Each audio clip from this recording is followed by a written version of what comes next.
What's up everybody, it's July 26th, 2016. It's time for today's episode of Level Up, our daily video game news show where we bring you all the latest and greatest stories from within the video game industry.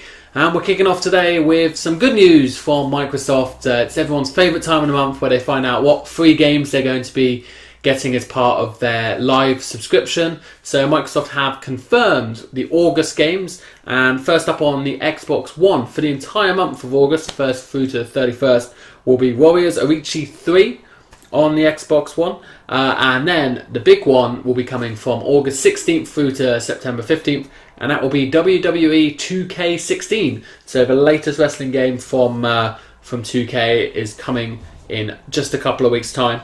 And not to forget the 360 games that will be available, which are also playable on Xbox One thanks to backwards compatibility.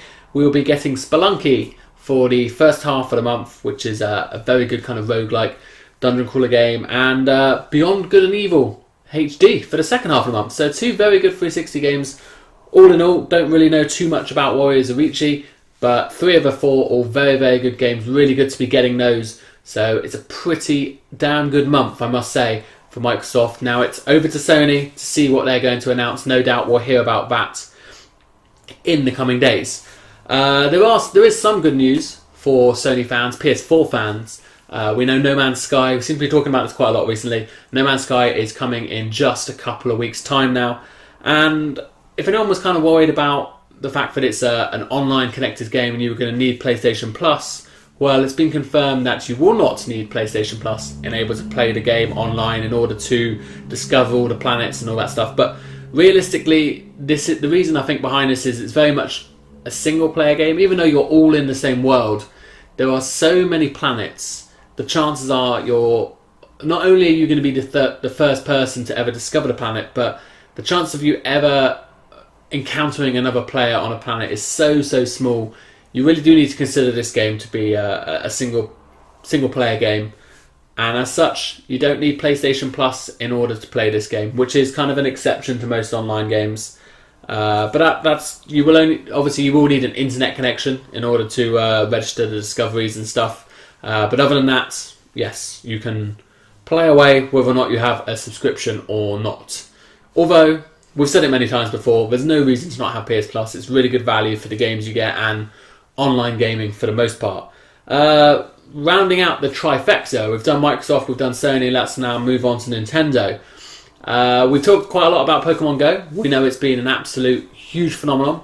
Everyone's playing it, everyone's talking about it. Nintendo's shares went up by 90% as they soared through the success of Pokemon Go.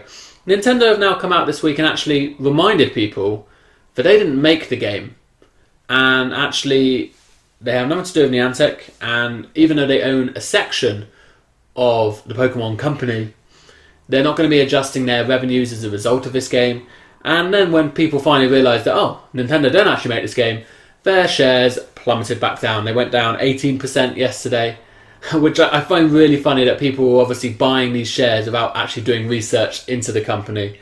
But it's still up overall, but obviously if you're in those shares, you've lost 18% yesterday, which obviously will be pretty disappointing for you. But I just found it very, very funny that everyone jumped on Nintendo's bandwagon because they just assumed it was Pokemon and it was them, and then they reminded people that, well, actually it's not us, and then everyone kind of ran away again. So that's it looks like investors in Nintendo are almost just as fickle as gamers are, but quite a funny and interesting story to discuss nonetheless. Moving on, we've got some more news about Telltale's Batman's game. We don't really know too much about the game at the moment, even though it's out in just over a week's time, next week. But what Telltale have confirmed, in fact, is actually that this is not going to be a single-player only experience, which is kind of weird. We've always associated Telltale games with single players, but they've basically revealed that that's not going to be the case going forward.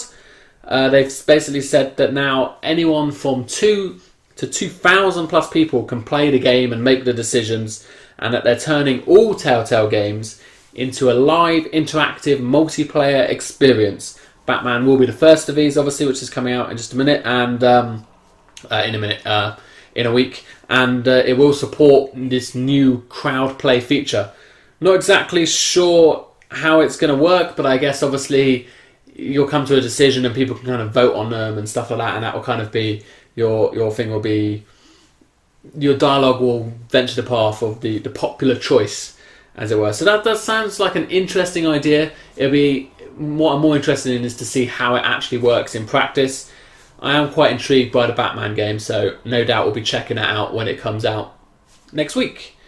And the final item of today, some games that are actually available this week, so available right now, is the Marvel Ultimate Alliance games, which were originally back on the PS2 and also I believe the PS3 to an extent as well, but they are being re-released. They are coming out on the PS4, the Xbox One and the PC. This is kind of not that surprising, because we did see a listing on one of the board ratings last month.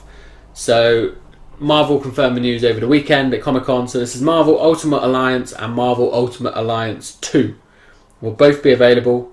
They're going to be $40, so £30 odd each, or you can get the bundle with both of them for $60 or £50 each. So definitely better off if you are interested in both of them. So like I said, they're available right now. Go and check them out on the store and download them. Both pretty good games back in their day. Not sure how well they hold up now, but in this summer kind of low point of video games, it's kind of like a lull. Maybe a good game to pick up and enjoy, especially if you are a fan of superhero games.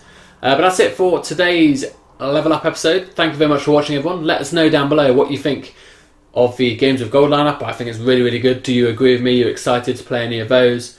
Are you looking forward to No Man's Sky? Are you looking forward to Telltale's Batman? Are you going to play these Marvel Ultimate Alliance games? Let us know down below. But for now, thank you very much for watching, everyone, and I will see you all next time.